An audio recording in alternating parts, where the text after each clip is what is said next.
Hunt, your mission, should you choose to accept it, is to almost watch all of these movies in one weekend, and then try to figure out which ones are the good ones, and if there's a bad one, and why it's bad. I finished what would have been Dead Reckoning Part 1 yesterday. I gotta be honest with you, it's a pretty polished product. I would agree with some of the others that, like, the pacing's a little bit all over the place, but that's a Mission Impossible movie. Sometimes the pacing's kind of wild.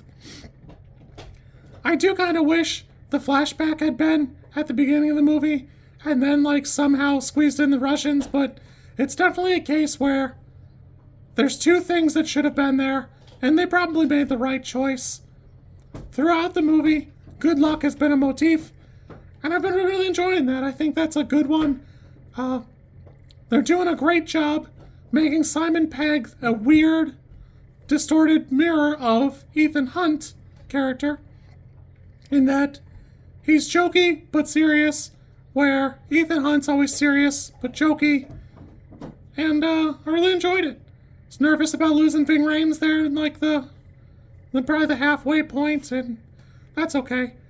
I think I can feel why people don't love this movie as much, because to them, the big stunts are in the beginning, and then the train stunts are a little bit later, and they don't feel as bombastic as some of the other stuff. Granted, I think I could watch Pom Klementieff chase Haley Atwell in a tank around, like, Rome for 36 and a half hours. I really think I could do it. I don't have a problem with that there. Getting Kittredge to come back is a pretty inspired choice, although it does kind of throw into that contrast that we killed off Baldwin, and Renner has not made a reappearance, but I don't know. I'm not going to look at the cast list and cheat to see if he shows up in Final Reckoning. I kind of feel like I thought this movie would be worse on a rewatch, because it's supposed to have been half of two movies, and it's really not. It doesn't feel that way, and it doesn't end that way. The way Endgame or whatever it was kind of ended before the other Marvel movie. This was pretty good. I had fun. It was a good time. I will admit that it does feel a little bit lopsided, but it is definitely like an ensemble cast in every way that matters. We did finally reach the end of Issa Faust's career, and I don't know. They took a little bit of the punch out by faking her death early in the movie and then having her be alive a little bit later, but I don't know. I feel like now I'll miss her, which is kind of funny because, you know, I thought she was an industry plant before, and we really haven't gotten, like, a lot of it.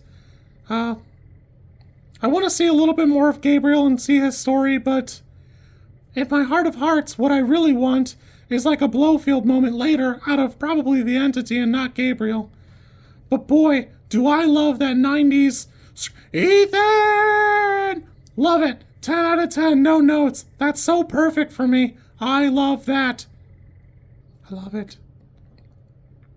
Again, the train thing is, I don't know, it's just not as good as some of the other stuff. Although I'm sure it's done pretty practically. I just don't love it the same way. And it does feel kind of like it overstays its welcome.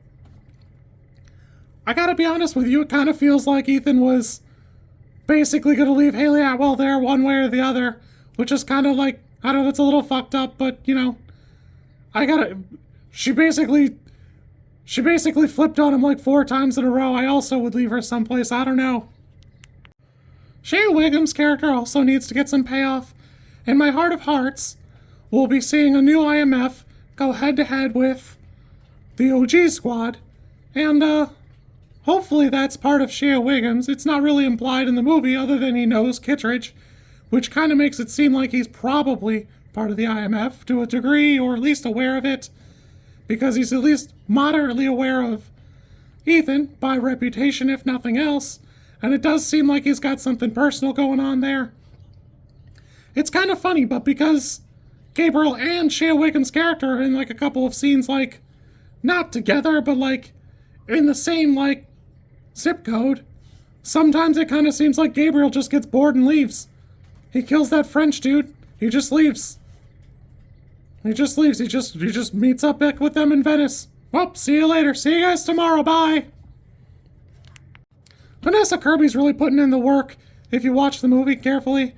And, boy, I really enjoy that, but I do feel suspiciously like we're probably done seeing her at least for a little bit.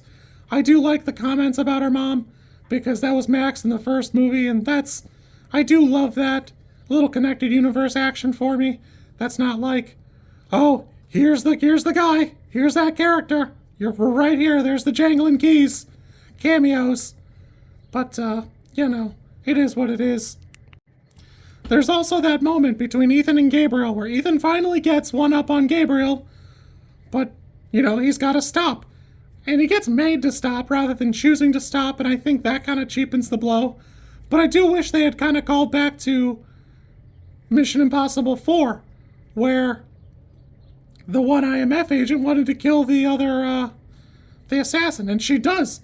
Not basically because she wanted to, but Simon Pegg was there. He should have maybe, said something, or, oh, by the way, and it just doesn't come up. It's fine that Ving Rhames didn't say anything, he's a cameo in the movie, but I do wish there was some text there, some little callback. Again, I don't think we're going to see Maggie Q or that guy or, these other characters from 4 again. But, there's no reason to think that they're dead yet. So, there's that. All in all, I still really like this movie. I have fun, I think it's good.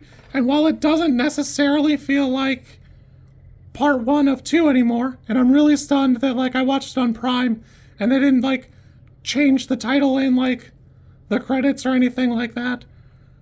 A lot of this, these story beats won't pay off until part 2, which for me right now is tomorrow. This video will, play the day I'm watching it, Thursday, but a lot of these story beats just aren't going to pay off until part 2, or what it was now, Final Reckoning. And that's kind of a shame, because it's hard to say if all of the times we ran into good luck or whatever mattered. I really had a good time. As an aside, this is probably one of the bigger we made it during COVID movies, and it really doesn't feel like it. It does a great job of polishing everything up. A 10 out of 10. You might not even remember you can hear Tom Cruise go on a tirade against producers and stuff when they weren't masking or whatever and almost got everything shut down. 10 out of 10. I really can't say enough nice things about Tom Cruise thus far.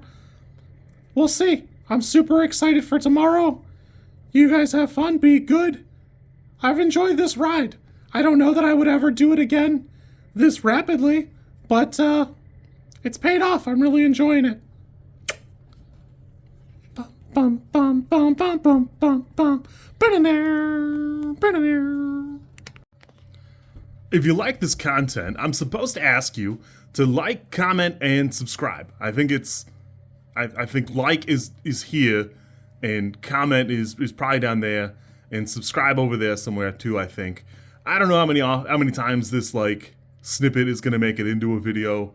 Everybody says you should do it this way, and I always thought it was just an annoying thing other YouTubers did. And as you know, I am bad at editing, so if you like it, great, I'm happy for you. If you don't like it, I'm sorry.